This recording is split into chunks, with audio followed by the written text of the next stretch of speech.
السلام علیکم ورحمۃ اللہ وبرکاتہ۔ ان الحمد للہ وحدہ حمدا کثیرا طیبا مبارکا فیہ، اما بعد فإن احسن الحدیث کتاب اللہ وخیر ہدی ہدی محمد صلی اللہ علیہ وآلہ وسلم، وشر الامور محدثاتها وكل محدثة بدعة وكل بدعة ضلالة وكل ضلالة في النار۔ أعوذ بالله السميع العليم من الشيطان الرجيم من حمزه ونفخه ونفثه، بسم الله الرحمن الرحيم، قل هو الله أحد الله الصمد لم يلد ولم يولد ولم يكن له كفوا أحد۔ اللهم صل على محمد وعلى آل محمد كما صليت على إبراهيم وعلى آل إبراهيم إنك حميد مجيد۔ اللهم بارك على محمد وعلى آل محمد كما باركت على إبراهيم وعلى آل إبراهيم إنك حميد مجيد۔ أشهد أن لا إله إلا الله وحده لا شريك له وأشهد أن محمدا عبده ورسوله۔ اللهم أعني على ذكرك وشكرك وحسن عبادتك۔ ہر قسم کی تعریف، حمد و ثنا، بزرگی اور کبریائی اللہ تبارک و تعالیٰ کے لیے جو تمام عالمین کا رب ہے، اور اس کے بعد انگنت لا تعداد بے حد و شمار درود و سلام ہوں جناب نبی کریم صلی اللہ علیہ وآلہ وسلم کی ذات اقدس پر، کہ جن کو رب تعالیٰ نے تمام عالمین کے لیے سراپا رحمت بنا کر بھیجا، اور اسی طرح انگنت رحمتوں اور برکتوں کا نزول ان عظیم ہستیوں پر بھی ہو کہ جن کو رب تعالیٰ نے رضی اللہ کے سرٹیفکیٹ عطا فرمائے، یعنی کہ تمام صحابہ کرام رضوان اللہ علیہ اجمعین۔ سورہ البقرہ اپنے مختصر ترجمے اور تفسیر کے ساتھ جاری ہے، جہاں ہم پچھلے جمعے منافقین کے کردار پر اللہ تبارک و تعالیٰ نے جو ان کی کچھ خواہش، کچھ ان کی خصلتوں کا تذکرہ کیا تھا، وہ ہم نے جانا تھا۔ آج بھی اللہ تبارک و تعالیٰ منافقین کے دو مختلف گروہوں کا تذکرہ کریں گے کہ جو معاشرے میں فساد برپا کرنے کے دو طریقے اڈاپٹ کرتے ہیں، دو طریقے اختیار کرتے ہیں جس سے معاشرے میں فساد پھیل جاتا ہے۔ اگر یہ بد عادت، خصلت اگر منافقین کی ہے نا، تو ایک ایمان والے کو تو اس سے پھر کوسوں دور ہٹنا چاہیے، کیونکہ یہ صفت ہی ان بدبختوں کی ہے جن کو اللہ تبارک و تعالیٰ عذاب عظیم نہیں، عذاب علیم سے دوچار کریں گے۔ جہنم کا جو سب سے نچلا طبقہ ہے، جس کو حاویہ کہتا ہے، اس کا ایندھن منافقین بنائے جائیں گے۔ اللہ مجھے اور آپ کو محفوظ فرمائے۔ ان کی یہ دو بری عادات تھی۔ تو پہلی عادت اللہ تبارک و تعالیٰ فرماتے ہیں جی وَإِذَا قِيلَ لَهُمْ لَا تُفْسِدُوا فِي الْأَرْضِ، جب ان سے کہا جاتا ہے کہ زمین پر فساد مت پھیلاؤ، قالوا، یہ آگے سے کہتے ہیں، انما، سوائے اس کے، نحن مصلحون، ہم فساد تھوڑی پھیلا رہے ہیں، ہم تو اصلاح کرنے کے لیے بات کہہ رہے ہیں۔ ان کا طریقہ واردات کیا تھا؟ دو سمجھ آتی ہیں اس معاشرے میں یہ کس طریقے سے فساد معاشرے میں برپا کر دیتے تھے۔ کسی مسلمان کے پاس گئے، اس کے پاس بیٹھے، بات کی، گفتگو میں پوچھا، یار میں ایک معاملہ فلاں بن فلاں سے کرنے والا ہوں، تیری اس کے بارے میں کیا رائے ہے؟ رائے طلب کی۔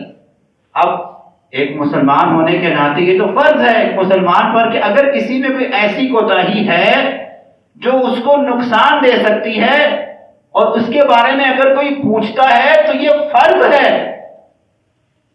یہ امانت ہے، اس میں پھر مومن خیانت نہیں کرتا، وہ پھر اچھے طریقے سے بات پہنچاتا ہے کہ یار میں نے فلاں جگہ یہ معاملہ کیا تھا، میرے ساتھ وہ ٹھیک نہیں ہوا تھا، تو تم بھی دھیان رکھنا۔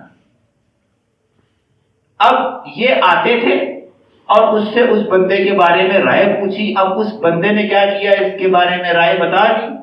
یہ بدبخت اٹھتے تھے اور سیدھا اس بندے کے پاس اور کہتے تھے بھائی میں ابھی فلاں کے پاس بیٹھا ہوا تھا, وہ تو تیرے بارے میں یہ کچھ کہہ رہا تھا. بس یہ تیری لگائی, ایک کپ چائے کا پیا اور چپ کرتے چلے جاتے. اب یہ انسان اٹھتا ظاہر بات ہے واپس آ کر اس کے گلے تو نہیں ملتا تھا نا, اس سے آپ تو نے میرے بارے میں یہ کہا, اور بے فساد اور لڑائی اور جھگڑا شروع ہو جاتا. یہاں سے دوسری بات جو سمجھ آئی کہ ہمیں بھی اللہ تبارک و تعالیٰ نے سچ بولنے کا حکم دیا ہے, سچ اگلنے کا حکم نہیں دیا.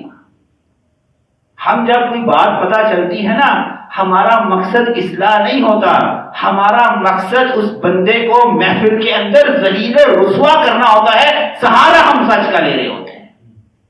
ہمیں ایک چیز پتہ چل جاتی ہے کہ اس میں یہ کمی ہے, تو ایک مسلمان ہونے کے ناطے فرض یہ ہے کہ اس کو الگ سے بلایا جائے کہ یار تو میرا بھائی ہے, تیرے اندر یہ عادت ایک بری ہے جو معاشرے میں وجہ بن رہی ہے, لوگ تیرے اوپر ناراض درازی کر رہے ہیں, تیرے بارے میں معاشرے میں یہ رائے قائم کر رہے ہیں, تیرے میں یہ کمی ہے, تو اتنا اچھا آدمی ہے, تو زندگی میں 10 جگہ پر ٹھیک ہے, یہ تیری ایک خطا ایسی سنگین ہے جو تیری 10 اچھائیوں کو بھی خراب کر رہی ہے. یہ طریقہ ہے ایک مسلمان کا کہ اس کو الگ سے اس کو بتایا جائے. ہم کیا محفل میں بیٹھے ہوتے ہیں, شادی پہ بیٹھے ہوتے ہیں, ٹیبل پہ بیٹھے ہوتے ہیں, فوتگی والے بیٹھے ہوتے ہیں, جہاں سارے بیٹھے ہوتے ہیں, او یار وہ بتا دے اس کا یہ معاملہ ہویا سی, جس کو نہیں بھی پتا, اور اس کو پھر اپنی ٹرانسلیٹ کر کے اپنی مرضی کا ترجمہ کر کے بات کا سینیریو اور موقع محل کچھ اور ہوتا ہے, اس کو اپنا رنگ چڑھا کر کسی اور طریقے سے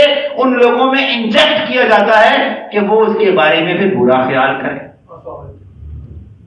اور پھر معاشرے میں کیا ہوتا تھا جی, فساد پھیلتا تھا. تو اللہ نے کہا جب ان کو کہتے بھائی اس طرح کی حرکتیں نہ کرو, تو یہ آگے سے کہتے تھے ہم نے ایسی کون سی حرکت کی ہے, اساں تے سچ بولیا سی, میں کہڑا جھوٹ بولیا. مانا کہ وہ آپ نے جھوٹ نہیں بولا لیکن آپ نے سچ بھی نہیں بولا, آپ نے ٹیمپر کیا اسے, آپ نے غلط طریقے سے اس کو بتایا ہے جو وجہ بنی ہے معاشرے میں انتشار. ہاں کوئی اتنی سنگین بات ہے جس سے پورا معاشرہ خراب ہو سکتا ہے, اس وقت کی بات کچھ اور ہے, لیکن میں کسی کے لیے کسی کے بارے میں رائے لوں یا رائے رکھوں پھر اس کا غلط طریقے سے آگے انٹرپریٹ نہیں کیا جا سکتا. یہ وہ کرتے تھے اور اس کو وہ کیا سمجھ رہے, نحن مصلحون, ہم تو اصلاح کر رہے تھے جناب, ہمارا مقصد تو اصلاح کرنے کا تھا, اس تک بات پہنچانی تھی کہ یہ شخص آپ کے بارے میں یہ رائے رکھتا ہے, لیکن جس نے پہنچائی اس نے اس اچھے طریقے سے نہیں پہنچائی, 4 ساتھ جوڑ کر صحیح مرچ اور مسالے کے ساتھ بتائی. یہ ان کا طریقہ کار تھا. تو اللہ نے کہا الا خبردار انہم هم المفسدون, یہ اپنے آپ کو مصلح سمجھ رہے ہیں, اصلاح کرنے والا سمجھ رہے ہیں. انہم هم المفسدون, یہ اللہ تعالیٰ کے ہاں ہی اصلی فسادی ہیں, یہ اللہ کے ہاں اصلی فسادی ہیں. ولکن لا یشعرون, اور ان کو اس بات کا ادراک بھی نہیں, شعور بھی نہیں کہ وہ کتنی بڑی حرکت کر رہے ہیں. اور اگلی بات جی, ایمان والوں کے حوالے سے ان کے منہ سے کیا نکلتا ہے, جو ان کے منہ سے نکلتا تھا وہ سن لیں, اور جو آج ہمارے منہ سے نکلتا ہے وہ سن لیں. واللہ کبھی کبھار ایسا لگتا ہے کہ پیرالل چل رہے ہیں, ہم ان کے بالکل برابر برابر چل رہے ہیں. فرمایا اللہ تبارک و تعالیٰ نے وَإِذَا قِيلَ لَهُمْ آمِنُوا, جب ان جیسوں سے کہا جاتا ہے کہ ایمان لاؤ, كَمَا آمَنَ النَّاسِ, جیسے ایمان لائے دوسرے لوگ. یہاں دوسرے لوگ سے کون مراد ہیں جی؟ نبی صلی اللہ علیہ وسلم پر کون ایمان لایا تھا جی؟ ابو بکر صدیق لائے تھے, عمر فاروق لائے تھے, عثمان غنی, طلحہ, زبیر, علی رضوان اللہ علیہ اجمعین یہ لائے تھے. یہ ایسے ایمان لانے والوں کو جب ان سے کہا جاتا ہے کہ اپنے آپ کا کردار ان عظیم لوگوں کی طرح کر لو, تو ان کے منہ سے ان عظیم لوگوں کے بارے میں کیا جملہ نکلتا تھا, قالوا انؤمن, کیا ہم ایمان لائیں, کما آمن السفہاء, جیسے یہ بے وقوف لوگ ایمان لائے ہیں. معاذ, یعنی ابو بکر صدیق، عمر فاروق، عثمان غنی اور تمام صحابہ کرام رضوان اللہ علیہ اجمعین ان کی نظر میں بے وقوف تھے۔ آج بھی ہمارے معاشرے میں اگر کوئی شخص رب کا خوف کھا لے، اپنی زندگی کی نوک پلک درست کر لینا، تو ہم اس کو ویلکم نہیں کرتے، ہم ہمیشہ کہتے ہیں ہا ہا ہا ہا 900 چوہے کھا کے بلی حج کو چلی۔ کیا پتا اللہ سے اس نے ایسی خالص توبہ کر لی ہو کہ اللہ نے نہ اس کے پچھلے نہ صرف گناہ معاف کر دیے ہوں بلکہ نیکی میں منتقل کر دیے ہوں۔ کیا پتا اللہ سے اس نے ایسی توبہ کر لی ہو، لیکن ہم نہیں چھوڑتے ہیں۔ کوئی خاتون معاشرے میں سمجھ جائے کہ وہ بے پردگی کا باعث تھی اور اسے سمجھ آ جائے، اور وہ اگر اپنے آپ کو پردے میں کنورٹ کر لے تو اس کو بھی یہی جملے سننے کو ملتے ہیں۔ کسی شخص کو یہ بات سمجھ آ جائے کہ مرد کے لیے ٹخنے ڈانپنا اللہ کے ہاں تکبر کی علامت ہے، تو ہم اسے کہتے ہیں ہاں بھائی نکے پراؤنی تمبی پائے ہیں۔ کسی کو چھوٹی عمر میں رب توفیق دے دے کہ وہ اپنے چہرے پر سنت رسول سے ڈالے اور اس کے پورے بال نہیں آئے، معاذ اللہ معاذ اللہ، ہم اسے کہتے ہیں کہ داڑھی رکھیے کہ چاڑیاں رکھیے۔ یہ وہی جملے ہیں جو اس دور کے منافقین صحابہ کرام رضوان اللہ علیہ اجمعین کو کہا کرتے تھے۔ آج ہم نادانستگی میں جہالت کی بنا پر یہی جملے اپنے ایمان والوں کو کہہ دیتے ہیں، اور ہمیں تھوڑا ادراک بھی نہیں ہوتا کہ ہم کیا کر رہے ہیں۔ ادراک کیسے ہو جب ہمیں زندگی ہماری 50 سال گزر گئی ہو اور ہمیں قرآن مجید کا پہلا صفحہ ہی نہ آتا ہو، ہمیں پتہ ہی نہ ہو، تو ہم سے یہ جہالت کا کام ہونا ایکسپیکٹڈ ہے، ہو سکتا ہے۔ بعض تو وہ آئے گا جس کو پتا ہے کہ یہ تو بدترین لوگوں کی صفات ہیں کہ وہ ایمان والوں کا تمسخر، مذاق اور ان کو بے وقوف سمجھتے ہیں۔ اللہ تبارک و تعالیٰ نے کہا یہ ایمان والوں کو بے وقوف سمجھتے ہیں، اور اللہ تبارک و تعالیٰ نے کن کی تحسین فرمائی؟ فوراً اللہ نے جواب دیا، الا انہم هم السفہاء، میرا ابو بکر، عمر، عثمان و علی اور تمام صحابہ کرام رضوان اللہ علیہ اجمعین یہ رضی اللہ ہیں، یہ بے وقوف ہیں۔ خبردار، انہم هم السفہاء، یہ بے وقوف ہیں، ولکن لا یعلمون، لیکن ان کو اس بات کا علم نہیں ہے کہ اصل بے وقوف تو یہ ہیں، وہ تو رضی اللہ ہے۔ اللہ ہمیں محفوظ فرمائے گی، ہماری اصلاح فرما دے گی۔ اور پھر اگلی صفت بیان کی، وَإِذَا لَقُوا الَّذِينَ آمَنُوا، جب ایمان والوں کی محفلوں میں بیٹھتے ہیں، ملاقات کرتے ہیں، قَالُوا آمَنَّا، ان کے سامنے بڑے دعوے کرتے ہیں جی ہم بھی ایمان والے ہیں، تاکہ وہاں سے کوئی راز پتہ چل سکے، کسی مسلمان کی کمزوری پتہ چل سکے، بڑے شوق سے کہتے ہیں بھئی ہم جو ہیں وہ ایمان والے ہیں۔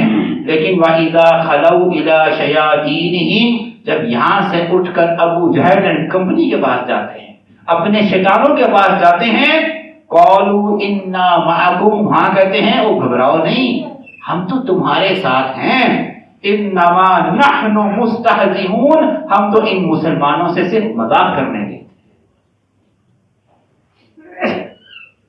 یعنی کہ مسلمانوں کے ساتھ بیٹھنا، ان کے سامنے ایمان کا اقرار کرنا، اور پھر اٹھ کر اپنے شیاطین کے پاس جا کر انہیں بے وقوف کہنا، اور یہ کہنا کہ ہم تو اے ابو جہل اینڈ کمپنی ہم تمہارے ہیں، ہم تو ان کے ساتھ صرف مزے لینے اور مذاق کرنے کے لیے کہتے ہیں۔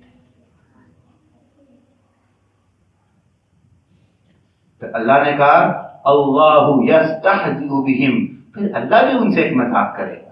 یہ مسلمانوں کے ساتھ مذاق کرتے ہیں، اللہ یستہزئ بہم، اللہ بھی ان سے مذاق کرے گا، وَيَمُدُّهُمْ فِي طُغْيَانِهِمْ يَعْمَهُونَ، اور اللہ کا مذاق یہ ہے کہ جس سرکشی کو انہوں نے اختیار کیا ہے نا، اللہ ان کی وہ سرکشی بڑھا دیتا ہے، ہدایت کے راستے کو فل سٹاپ کر کے کراس کر دیتا ہے، ان کو پھر ہدایت ساری زندگی میسر نہیں آتی۔ یہ اللہ کا مذاق ہے۔ تو ثابت ہوا کہ ایمان والے کا مذاق اڑانا خود کو اپنے دل سے ایمان سے نکلوانے کے مترادف ہے اگر اس آیت کو سمجھا جائے۔ ہم ان کا مذاق اڑا رہے ہوتے ہیں، اللہ پھر ہمیں مذاق بنا دیتا ہے۔ کیسے مذاق بنا دیتا ہے؟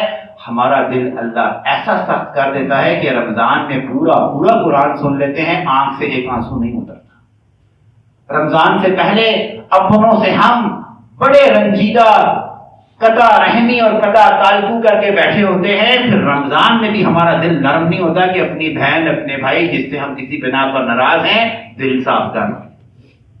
رمضان کیا، عید آتی ہے، عید بھی کیا، مر جاتے ہیں دل میں وہ بغض اور وہ کینہ لے کے قبر میں دفن ہو جاتے ہیں۔ تو یہ اللہ کا مذاق ہے، اللہ تعالیٰ ہمیں محفوظ فرمائے۔ کسی مسلمان کا مذاق اڑانا اللہ کو اتنا ناپسند ہے کہ اللہ پھر اسے مذاق بنا دیتا ہے۔ یہ سن لیں کہ اللہ پھر کا مذاق کیسے اڑاتا ہے کہ اللہ تعالیٰ پھر اس کی سرکشیاں بڑھا دیتا ہے، اس سے نیکی کی توفیقیں کھینچ دیتا ہے، اس کے دل کو سخت کر دیتا ہے، اس سے اچھائی کا معاملہ پھر کسی سے نہیں، سب کے لیے وہ شر ہی ثابت ہوتا ہے، کیا اپنوں کے لیے کیا غیروں کے لیے۔ یہ اللہ کا پھر مذاق ہے، پھر اللہ اس کو مذاق بنا دیتا ہے۔ اللہ ہمیں محفوظ فرمائے۔ پھر اللہ نے کہا کہ ایسی تجارت ان لوگوں نے کی، ذرا اس تجارت کو اللہ تبارک و تعالیٰ نے ایک مثال کے ساتھ بیان کیا۔ اولئک، یہ وہ لوگ ہیں، الذین اشتروا الضلالۃ بالہدی، ان بدبختوں نے ہدایت بیچ کر گمراہی خریدی۔ مسلمان کا مذاق اڑایا، ہدایت یافتہ ہو کر لا الہ الا اللہ کا اقرار کر بھی مسلمان کا مذاق اڑایا، تو پھر انہوں نے وہ تجارت کی کہ ہدایت کا راستہ انہوں نے اختیار کیا تھا وہی بیچ ڈالی اور اس کے بدلے گمراہی خرید لی، یعنی لاکھوں روپے دے کے گن اٹھا رہا ہے، یہ تجارت کی۔ فما ربحت تجارتہم، تو ہرگز ان کو فائدہ نہیں ملا اس تجارت کا، وما كانوا مهتدين، تو یہ جملہ سننے پھر کہا ان جیسوں کو پھر اللہ ہدایت ہی نہیں دیتا۔ ہدایت کے دروازے، راستے ان جیسوں کے لیے رب بند کر دیتا ہے۔ میرے جذباتی الفاظ نہیں ہیں، یہ آپ کے سامنے سورہ بقرہ آیت نمبر 16 پڑھی۔ کبھی مرتکب نہ ہوئیں میرے بھائیوں، بزرگوں، دوستوں، اپنے کسی مسلمان بھائی کے مذاق اڑانے کا، یا معاملہ کہ ہم رات کو سوتے ہوں اور وہ رات کو اٹھ کر رب کے آگے روتا ہو۔ کیا پتا کہ ہمارے دل اتنے سخت ہوں اور اس نے اللہ سے ایسی توبہ کی ہو کہ جو اس نے پیچھے کیے تھے رب نے نہ صرف معاف کیے ہوں بلکہ نیکیوں میں منتقل کر دیے ہوں، اللہ کے ہاں وہ اتنا مقبول بندہ ہو، ہم اس کا مذاق اڑائیں۔ اللہ تعالیٰ کو پھر ایسا مذاق جو ہے نا وہ پسند نہیں ہے، پھر اللہ ایسے مذاق اڑانے والے کو مذاق بنا دیتا ہے۔ اب مثال کے ذریعے، قرآن کا یہ اسلوب ہے میرے بھائیوں، بزرگوں، دوستوں، کہ جب بھی کوئی بات کرتا ہے نا تو مثال دے کے سمجھاتا ہے، کیونکہ مثال سے بات سمجھ خوب آتی ہے۔ آپ بھی اپنے دوروں میں جب ہم پڑھتے تھے، حساب کی کوئی مشق کرتے تھے، تو مشق سے پہلے 3-4 پیچھے مثالیں ہوتی تھی، ایگزامپلز ہوتی۔ کیوں کہ بھائی یہ جو مثالیں ہیں اگر یہ تمہیں سمجھ آ گئی نا تو ساری مشق ایسی ہی ہے، تمہیں پوری ایکسرسائز سمجھ آ جائے۔ اللہ کا بھی یہ اسلوب ہے کہ اللہ ایک بات کرتا ہے اور پھر اس کو مثال سے سمجھاتا ہے، کیونکہ انسان کی ذہن کی کچھ تفریح کی ایسی ہے جس کو ایگزامپل سے بات سمجھ ہوا، تو اللہ مثال دینے لگے ہیں ان جیسے برے لوگوں۔ مثلهم كمثل الذي استوقد نارا، ان کی مثال ایسے ہے کہ جیسے کسی شخص نے آگ کا الاؤ روشن کیا، فلما اضاءت، اور جب روشنی ہوگی، ما حولہ، اور سارا ماحول روشن ہو گیا، ذهب اللہ بنورہم، اللہ نے اسی کو اندھا کر دیا۔ اگر کوئی انسان کسی جنگل میں جائے، صحرا میں جائے، تو وہ خوب اندھیرا ہے، تو سب سے پہلا کام وہ کیا کرتا ہے کہ لکڑیاں اکٹھی کر کے کم از کم اتنی روشنی تو کرے تاکہ اندھیرے کے خوف سے محفوظ رہا۔ تو یہاں اللہ نے کہا کہ اس شخص نے ایسا کیا، روشنی جلائی، اور جب روشنی آگ جلائی اور اس نے ارد گرد کے ماحول کو روشن کر دیا، اس کے دل کو سکون آنے لگا کہ بس اب روشنی ہو گئی ہے، اللہ نے کیا کیا، ذهب اللہ بنورہم، اللہ نے اس کی بصارت ہی دے دی، آنکھوں کا نور ہی دے دی۔ یعنی اس کی مثال یہ ہے کہ اللہ نے یہاں سے جو روشنی ہے نا، اس سے مراد قرآن ہے اور اس کے احکامات، کہ جب وہ اندھیرے میں تھا اللہ نے اس کو قرآن جیسی عظیم دولت سے نوازا، اس کے سامنے حق باطل واضح ہوا، اس کو زندگی گزارنے کا اسلوب سکھا دیا، سمجھ آ گئی اسے۔ اس کے باوجود جب اس نے اس قرآن سے رہنمائی نہ لی تو اس کی مثال یہ ہے کہ پھر اللہ نے اس کو اندھا کر دیا۔ یہ قرآن اگر میرے سامنے کھلا ہو اور میری آنکھیں ہی نہ ہو تو کیا میں پڑھ پاؤں گا؟ کبھی نہیں پڑھ پاؤں گا۔ تو رب نے کہا کہ ان جیسوں کے سامنے روزانہ قرآن کی تعلیمات، اللہ اور اس کے رسول کے احکامات ان کو نظر آتے ہیں، ان کو سنائی دیتے ہیں، ان کو دکھائی دیتے ہیں، لیکن اللہ نے ان کی آنکھیں لے لی ہیں، انہیں کچھ دکھائی نہیں دیتا، انہیں کچھ سنائی نہیں۔ اللہ ہمیں محفوظ فرمائے۔ بہت سخت قسم کے مثال ہے اور بہت گندے قسم کے لوگوں کا تذکرہ ہے۔ وَتَرَكَهُمْ فِي ظُلُمَاتٍ لَا يُبْصِرُونَ، جس اندھیرے کو دور کرنے کے لیے انہوں نے روشنی جلائی تھی، رب نے ان کے آنکھیں ہی لے کر ان کی ساری زندگی حیران کیا۔ اس کے شان نزول میں ایک واقعہ ہے کہ جب نبی صلی اللہ علیہ وسلم، یعنی یہ کون سا گروپ تھا منافقین کا، کہ جب نبی صلی اللہ علیہ وسلم مدینہ منورہ میں تشریف لائے تو کچھ لوگوں نے محمد کریم صلی اللہ علیہ وسلم پر ایمان لے آئے، لیکن چند ہی دنوں بعد انہوں نے ایمان سے اپنے ہاتھ دھو کر دوبارہ منافقین کی صفتوں میں بیٹھنا پسند کیا۔ یہ ان کے بارے میں آیت ہے کہ انہوں نے اسلام قبول کر لیا، نبی کے پاس آ کر اقرار کر لیا، نور کو اختیار کر لیا، روشنی کو اختیار کر لیا، اور چند دن گزرے ایسے اندھے ہوئے کہ دوبارہ منافقت کے اندر گئے اور اپنے آپ کو صحابہ کرام کی محفل سے اٹھا کر عبداللہ بن ابی بن سلول اینڈ کمپنی، رئیس المنافقین کی کمپنی میں بیٹھنا پسند کیا۔ ان کے شان نزول میں جگہ دی۔ اللہ نے کہا کہ یہ کون ہے؟ صم بکم عمی، بہرے گونگے اور اندھے۔ حقیقت میں بہرے گونگے اندھے نہیں ہیں، کان ہیں سب سنتے ہیں، منہ ہیں سب بولتے ہیں، آنکھیں ہیں سب دیکھتے ہیں، لیکن رب نے ان کو ایسا بہرا گونگا اور اندھا کیا کہ کان میں سب کچھ سن لیں گے لیکن اللہ کا حکم ان کے دلوں میں نہیں اترے۔ آنکھوں سے صبح دوپہر شام اللہ کی کاریگری کے اوصاف صبح دوپہر شام دیکھیں گے، لیکن دیکھنے کے باوجود یہ آنکھیں ان کی اندھی ہیں، ایمان لانے کی ان کو توفیق نصیب نہیں۔ زبان ہے سب کچھ بولے گی، سب کچھ بولے گی، لیکن منہ سے سبحان اللہ یا منہ سے نماز کے جملے اور اللہ کی تعریف ان کے منہ سے کبھی نہیں۔ ایسے گونگے بہرے اندھے ہیں، حقیقت میں نہیں کہ اللہ نے ان کو واقعی کان بند کر دیے، آنکھیں نکال دی یا زبانیں کاٹ دی۔ اللہ نے ایسا نہیں کیا۔ اللہ نے کہا یہ سب کچھ ان کے پاس تھا، لیکن ان سب سے وہ توفیق کھینچ لی کہ جس کے ذریعے یہ رب کے قریب ہو سکتے، جس کے ذریعے رب کی تعریف کر سکتے تھے، رب پر ایمان لا سکتے تھے، اپنی آنکھوں سے رب کی توحید کا، اس کی صفات کا، اس کے ہونے کا مشاہدہ کر سکتے تھے، کانوں سے قرآن سن سکتے تھے، زبانوں سے نمازیں پڑھ سکتے تھے۔ یہ توفیقیں سب رب نے لے لی، اور آج دیکھ رہے ہمارا معاشرہ 100% مسلم معاشرہ، 70% بے نماز، 100% مسلم معاشرہ۔ آپ کے گلی محلے میں کوئی ہے یہودی؟ کوئی ہے مشرک؟ کوئی ہندو ہے؟ 100% مسلم معاشرہ ہے، لیکن 70% بے نمازی۔ تو جو ایسا ہو نا تو سمجھ جائیں اس کو بہت بڑی توبہ کی ضرورت ہے کہ اللہ نے اس کے دل کو گونگا، بہرا اور اندھا کر دیا ہے۔ اس کی زبان سب کچھ دن میں بولے گی، کان سب کچھ سنیں گے، آنکھیں سب کچھ دیکھیں گی، لیکن اللہ کی طرف رہنمائی کی توفیق اسے میسر نہیں آئے گی۔ اللہ مجھے اور آپ کو محفوظ فرمائے۔ ایک بات اور یہاں پر قرآن مجید کی وہ تمام آیتیں کہ جہاں پر اچھے لوگوں کا تذکرہ ہوتا تھا تو نبی صلی اللہ علیہ وسلم اللہم جعلنا منہم کہتے تھے کہ اے اللہ ہمیں بھی ان میں شامل کر، اور جہاں پر ایسے بد کردار، بدتمیز لوگوں کا تذکرہ ہوتا تھا اللہم لا تجعلنا منہم، نبی فرماتے تھے کہ اے اللہ ہمیں ان جیسوں میں نہ رکھیں، آمین۔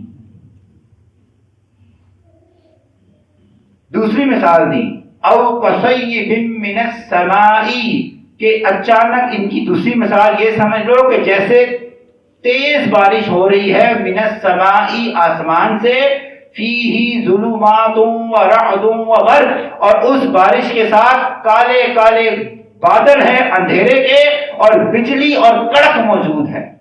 جب کبھی ایسا ہو کہ بہت زور کی بجلی کڑکے تو دفعتاً ہمارے ہاتھ اٹھ کر کہاں آتے ہیں جی؟ فوراً ہم کانوں پہ رکھ لیتے ہیں, فوراً ہم انگلیاں کانوں میں ڈال لیتے ہیں, بڑی اونچی آواز تھی کان کا پردہ نہ پھٹ جائے. تو اللہ نے کہا ان کی مثال ایسے ہے یجعلون اصابعہم فی آذانہم, یہ جب اس بجلی کڑکتی ہے بہت اونچا شور ہوتا ہے, اپنی انگلیوں کو اپنے کانوں میں ٹھوس لیتے ہیں حذر الموت, موت کے ڈر سے. تو ان کی مثال ایسے ہے کہ جب ان کے سامنے اللہ, اس کے رسول اور اسلام کی تعلیمات کا تذکرہ ہوتا ہے, یہ بھی اپنی انگلیاں اپنے کانوں میں ٹھوس لیتے ہیں, کہتے ہیں ایسی سننا ہی, جتنا مرضی بول اسی مننا ہی.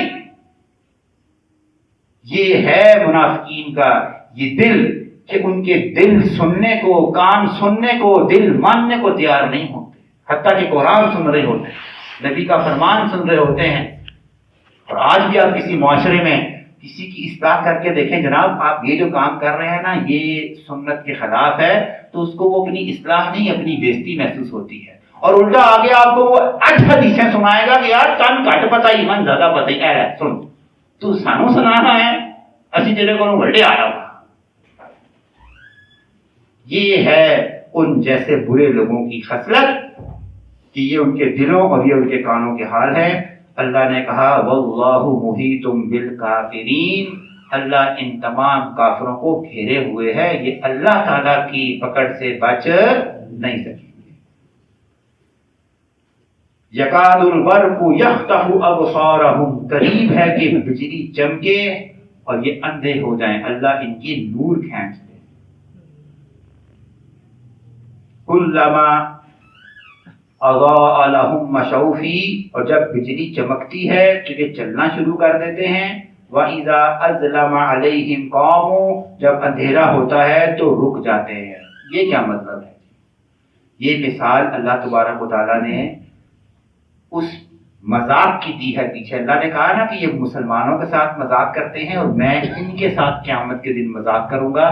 تو اس کے بارے میں نبی صلی اللہ علیہ وسلم کی ایک حدیث ہے کہ نیک لوگ اپنے اپنی نیکیوں کی بنا پر جو ان کے آگے روشنی ہوگی نا, اس روشنی کو فالو کرتے کرتے جنت کی طرف جائیں گے. یہ منافقین دیکھیں گے نا یار ہماری تو کوئی روشنی ہے ہی نہیں, کیسے بھی روشنی ہوگی, عمل نیک کیا ہی نہیں. تو یہ کوشش کریں گے کہ یار ہم بھی نا ان کے پیچھے ہو لیتے ہیں. جس طرح ہمارے ہاں اگر رات کے سفر میں کسی کی گاڑی کی ہیڈ لائٹ خراب ہو جائے, گپ اندھیرا ہے, مری آپ جا رہے ہیں یا کہیں بھی آپ جا رہے ہیں, تو آپ تو گاڑی نہیں چلا سکتے. اتنے میں کیا ہوتا ہے جی, کوئی گاڑی آتی ہے, آپ اسے کہتے ہیں جناب تو آگے کے چل, تیری ہلکی ہلکی روشنی میں بھی چل لوں گا. ایسا ہوتا ہے نا, ہم کر لیتے ہیں. تو اللہ کہا کہ یہ منافقین ایسے ہیں کہ ان مومنین کے پیچھے ان کی روشنی کے چکروں میں کہ ہمیں بھی راستہ میسر آئے اور ہم بھی جنت کی طرف چلنا شروع ہو جائے, یہ ایسا ہی کریں گے. تو پھر اللہ کا مذاق شروع ہوگا. حدیث کے الفاظ ہیں کہ ان کو پیچھے سے کوئی شخص آواز دے گا, ٹھیک ہے, آواز دے گا, سارے مڑ کے پیچھے دیکھیں گے ہاں بھی کس نے آواز دیا ہے, سارے مڑ کے پیچھے دیکھیں گے کون تھا, اچھا کوئی نہیں تھا. جب آگے دیکھیں گے نا تو وہ ایمان والے جا چکے ہوں گے, یہ وہی اندھیرے میں کھڑے بھی ہوں گے کر کے, نہ آگے جو گے نہ پیچھے جو گے. اللہ نے کہا یہ میرا مذاق ہوگا قیامت کے دن ان جیسے منافقین کے ساتھ کہ نہ یہ جنت میں جا سکیں گے نہ یہ پیچھے واپس آ سکیں گے, جن کو دوبارہ زندگی کا چانس نہیں ملے گا, اسی اندھیرے میں اللہ انہیں پکڑ لے گا. تو اللہ نے کہا کہ جب بجلی چمکتی ہے تو چل پڑتے ہیں, اندھیرا ہوتا ہے تو رک جاتے ہیں. اللہ نے کہا وَلَوْ شَاءَ اللَّهُ, اور اگر اللہ چاہتا لَذَهَبَ بِسَمْعِهِمْ, اللہ ان کی سماعتوں کو وَأَبْصَارِهِمْ, اور ان کی بصارتوں کو لے جاتا. اللہ دفعتاً اس بات پہ اختیار رکھتا ہے کہ نافرمانی پر آنکھیں بھی نکال دے, کان بھی کاٹ دے, لیکن رب نے کہا وہ ایسا نہیں کرتا. ان اللہ علی کل شیء قدیر، بے شک اللہ ہر چیز پر قادر ہے۔ ان کے تو گناہ اتنے سنگین ہیں کہ اللہ تو ان کی آنکھیں بھی نکال دے اور ان کے کان بھی کھینچ دے تو اس وقت نا یہ اللہ کی سنت نہیں ہے۔ کل کنا پھر اللہ سے یہ کہتے ہیں اللہ آپ نے تو ہمیں فوراً پکڑ لیا، ایک موقع دیا ہوتا ہم بھی توبہ کرتے، تو اللہ ڈھیل دیتا ہے تاکہ کل قیامت کے دن یہ جملہ نہ رب کو کہہ سکیں کہ اللہ جی آپ نے تو ہمیں موقع ہی نہیں دیا، ہم نے چھوٹی سی غلطی کیا کرنی تھی، آپ نے ہمیں بھڑم پکڑ لیا تھا۔ تو اللہ نے کہا کہ میں ایک دم نہیں پکڑتا، میں ڈھیل دیتا ہوں تاکہ ان کے اوپر حجت تمام ہو جائے، کل قیامت کے دن یہ مجھے مورد الزام نہ ٹھہرائے۔ ان کو پتا ہو کہ ان کے پاس سب کچھ تھا، جو کچھ کیا انہوں نے اپنے اختیار سے کیا اور اپنے اختیار سے یہ راستہ چوز کیا کہ جس کا انجام جہنم کا گھڑا تھا۔ اللہ مجھے اور آپ کو محفوظ فرمائے، اللہ تعالی ہمیں ایمان والی دولت اور توحید کے ساتھ ایمان والی زندگی عطا فرمائے۔ نفاق کی جو یہ صفتیں ہم نے سنی، منافقین کا جو یہ کردار سنا، اے اللہ ہمیں ان سے کوسوں دور فرمائے۔ وقولی قولی ھذا استغفر اللہ واتوب الیہ۔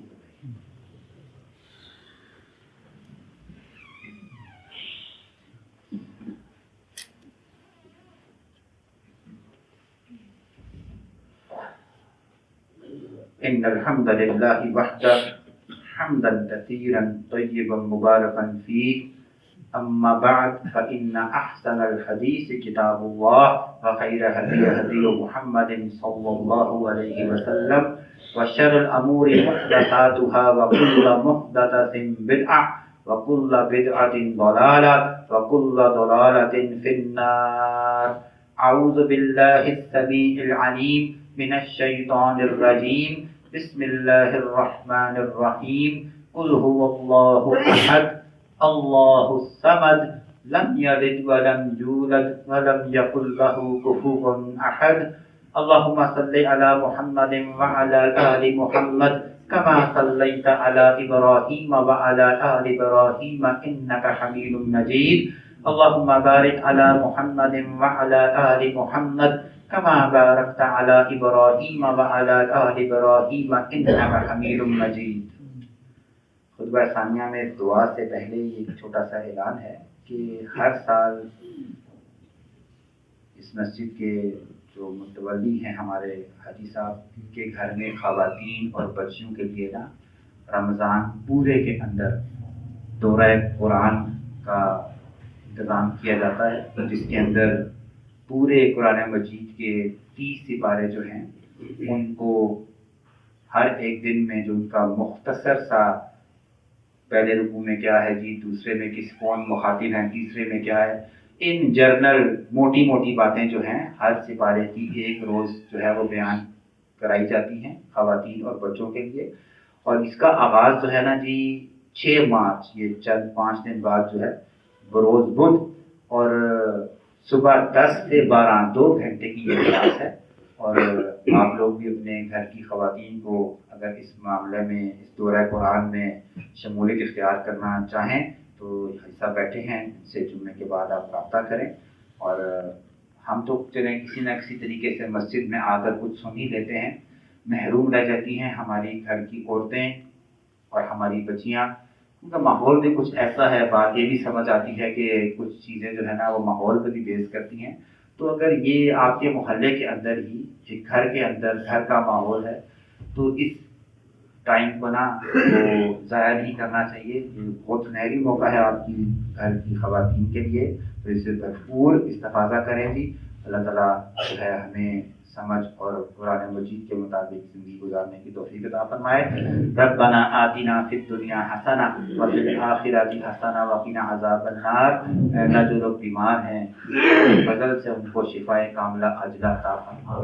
ہمارے جو لوگ فوت ہو چکے ہیں اے اللہ ان کی قبر کو منور فرما، ان کی قبروں کو جنت کے باغوں میں سے ایک باغ بنا، ان کو عذاب قبر سے محفوظ فرما، ان کی صغیرہ کبیرہ گناہوں کو معاف فرما، ان کو جنت الفردوس میں اعلیٰ مقام عطا فرما۔ اے اللہ جو لوگ قرض کی دلدل میں دھنسے ہوئے ہیں اے اللہ اپنے فضل سے ان پر آسانیاں فرما. جو لوگ اپنی اولاد کے لیے پریشان ہیں اے اللہ ان کو نیک اور صالحہ اولاد عطا فرما, اور جن کی اولاد نافرمان ہے اے اللہ اپنے فضل سے ان کو اپنا بھی اور ماں باپ کا بھی فرما بردار بنا دے. اے اللہ ہمیں حلال کی روزی عطا فرما, ہمیں حرام کے لقمے سے محفوظ فرما. اے اللہ ہم پر بہت بڑا مہینہ تیری رحمتوں کا مہینہ رمضان کی شکل میں ہے. اے اللہ ہمیں اس کو صحت اور عافیت سے گزارنے کی توفیق عطا فرما, اور اس رمضان کو ہمارے لیے ایسا کر دے کہ ہمارے گناہ جو ہیں اے اللہ اس رمضان میں تو ہمارے گناہ معاف فرما دے. ہمیں صحت اور عافیت سے اس عظیم گھڑیاں ساتھوں کو جو ہے وہ نصیب فرما. اے اللہ ہم پر آسانیوں والے معاملات فرما, مشکلات کو ہم سے دور فرما. فلسطین کے مسلمانوں پر رحم فرما. اے اللہ یہود اور جو دیگر تمام کفر ہے جو ہمارے مسلمانوں پر ٹوٹ پڑے ہیں اے اللہ ان کو غارت کر دے. اللہم لعن الکفرۃ الذین یکذبون رسلک ویقاتلون اولیاءک. اللہم خالف بین کلمتہم وزلزل اقدامہم وانزل بہم بأسک الذی لا ترده عن القوم المجرمین. اللہم انصر المسلمین والمجاہدین فی فلسطین. اللہم انصر المسلمین والمجاہدین فی کل مکان. رب اغفر وارحم وانت خیر الراحمین. سبحان ربک رب العزة عما یصفون وسلام علی المرسلین والحمد للہ رب العالمین.